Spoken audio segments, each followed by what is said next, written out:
Un saludo y bienvenidos a la edición nocturna de France 24. Mi nombre es Ángela Gómez. Comenzamos. En la Franja de Gaza se mantiene el temor por la línea amarilla delimitada por Israel. Violar este límite, que no es claro en todo el terreno, es igual a recibir disparos del ejército israelí. Muchas familias están exiliadas a zonas consideradas insalubres. Se recrudecen las protestas del aniversario del derrumbe en la estación de Novi Sad, en Serbia. La madre de una de las 16 víctimas entró en huelga de hambre frente al Parlamento. Y los manifestantes exigieron con más fuerza y en medio de enfrentamientos un cambio de gobierno. Y en México, la presidenta Claudia Sheinbaum condenó el asesinato de Carlos Manso, alcalde de Huarapán, en el estado de Michoacán, quien fue baleado en el centro de la ciudad cuando participaba de las conmemoraciones por el Día de los Muertos. El gobernador del estado, Alfredo Ramírez, fue abucheado al asistir al funeral.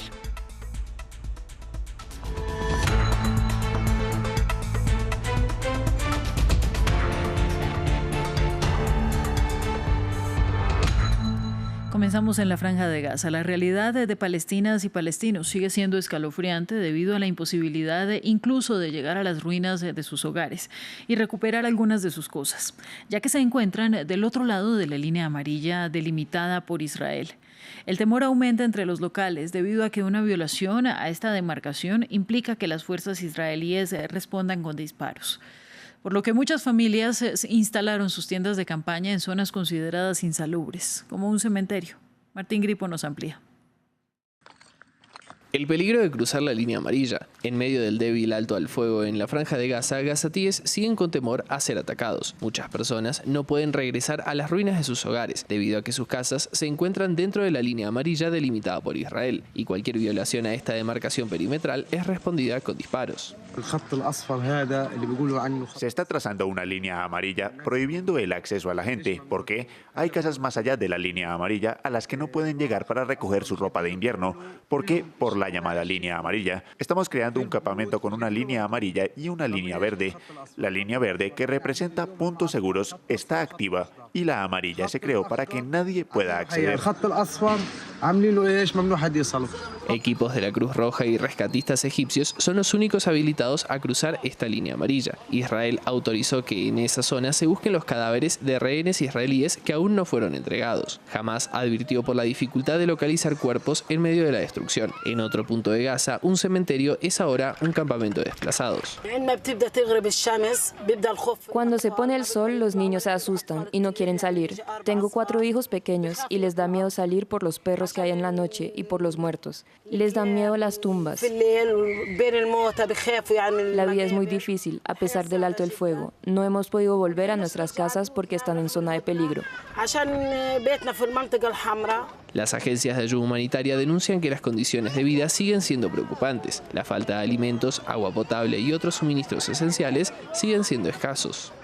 En Serbia, las protestas por el primer aniversario del derrumbe mortal en la estación de Novi Sad toman cada vez más fuerza, luego de que la madre de una de las 16 víctimas entró en huelga de hambre frente al Parlamento. Los manifestantes exigen justicia y cuestionan al presidente Alexander Vučić en medio de un descontento que sacude al gobierno. Los detalles con Samuel Salgado Castro. El domingo, tensiones explosivas en Belgrado. Cientos de manifestantes apoyan a Dijana Herka, madre de una víctima del derrumbe del techo en la estación de Novi Sad, ocurrido el 1 de noviembre de 2024 y en el que murieron 16 personas. Herka inició una huelga de hambre junto a la valla del Parlamento, exigiendo investigación y que interroguen al presidente Aleksandar Vučić. Nadie rindió cuentas por el derrumbe del techo, no hubo procesamientos. Vučić debería ser el primero en ser interrogado. Pero la policía la bloquea. Al anochecer, bengalas vuelan hacia un campamento progubernamental. Antidisturbios interviene y las calles se vuelven campos de batalla en medio de denuncias de represión estatal. Tengo sentimientos encontrados. He visto a muchos conocidos y eso me produce emociones agradables y amistosas. Pero por otro lado también hay emociones negativas. Emociones de ira al ver que se promueve el crimen en este país bajo la protección del régimen y que se atacan manifestantes pacíficos. Para muchos opositores del presidente nacionalista Aleksandr Vučić, la tragedia en la estación de Novi Sad encarna el costo humano de un modelo basado en la opacidad y el clientelismo. El gobierno no acepta las críticas y acusa a los manifestantes de terrorismo. El incidente en Novi Sad ha desencadenado en meses de protestas que exigen elecciones anticipadas y liberaciones de estudiantes antigubernamentales. Shein, el gigante chino del comercio en línea, vuelve a ser objeto de críticas. La autoridad encargada de la lucha contra el fraude ha denunciado ante la justicia la venta de muñecas sexuales con carácter pedopornográfico, es decir, muñecas con apariencia infantil. La marca afirma que las retiró de su plataforma. La polémica estalló tras una investigación del diario Le Parisien y surge pocos días antes de la controvertida apertura de la primera tienda física de Shein en París. Según el diario Le Parisien, en la página web del gigante chino Shein se venden libremente muñecos sexuales pornográficos con la apariencia o aspecto de niños. La Brigada Francesa contra el Fraude ha anunciado que ha informado de ello a la Fiscalía de París. Esta muñeca se ofrecía a un precio de 186 € en el sitio web de comercio electrónico de Shein. Su descripción y categorización en el sitio web no dejan lugar a dudas sobre el carácter pedopornográfico de los contenidos. En las calles de París esta mañana, la sorpresa de los franceses se reflejó en sus rostros. El sitio web de Shein emitió un comunicado en su defensa y anunció que había iniciado una investigación interna para comprender cómo estos anuncios habían podido eludir sus medidas de seguridad. Tomamos medidas correctivas inmediatas y reforzamos nuestros dispositivos internos para evitar que se repita una situación similar. El ministro de Comercio de Francia también respondió en una publicación en X y dijo que para proteger a los ciudadanos franceses el caso estaba en manos de la justicia. Los investigadores de la Unidad contra el Fraude descubrieron en Shein varias muñecas sexuales infantiles a la venta y accesibles para cualquier persona. Su carácter pedopornográfico dio lugar a una denuncia ante la Fiscalía. El Estado no cejará en su empeño de proteger a las mujeres y los hombres franceses. La Fiscalía por ahora sigue investigando. La distribución de imágenes pornográficas de menores se castiga con 7 años de prisión y una multa de 100.000 €. En la localidad mexicana de Uruapan se desarrolló la procesión fúnebre del alcalde Carlos Manso, asesinado en un ataque en medio de las celebraciones por el Día de Muertos. La autoridad local era crítico de las organizaciones criminales y había recibido amenazas en contra de su vida.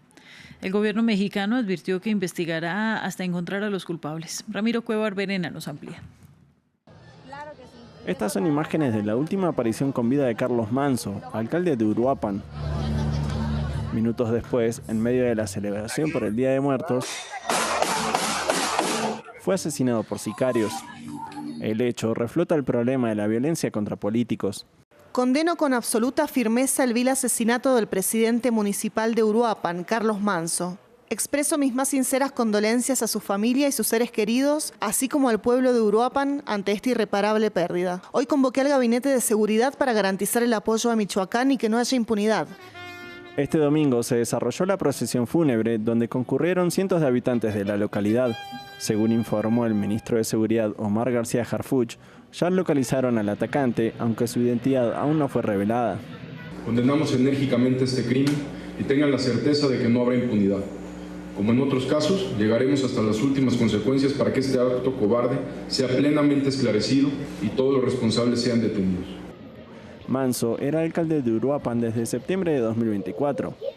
Siendo un crítico del crimen organizado, había denunciado amenazas contra su vida en repetidas ocasiones. Uruapan, en el corazón de Michoacán, es una ciudad clave en la producción de aguacate, un producto solicitado por el auge de las exportaciones a Estados Unidos, y se ha convertido en zona de disputa de grupos criminales que buscan apoderarse de esta industria. En el Alto Bolivia, las familias bailaron y tocaron música en el cementerio Mercedario, honrando a sus seres queridos fallecidos durante la tradicional celebración de Día de Muertos. El encuentro fusionó rituales católicos e indígenas. Ofrendas de pan, flores y objetos simbólicos adornaban las tumbas, mientras que guías espirituales encabezaron oraciones para guiar a las almas. Los panes con forma de niños o tantahuahuas, una expresión en aymara que significa niños de pan, fueron figuras centrales, representando a los difuntos. Hasta aquí las noticias. Siga en France 24.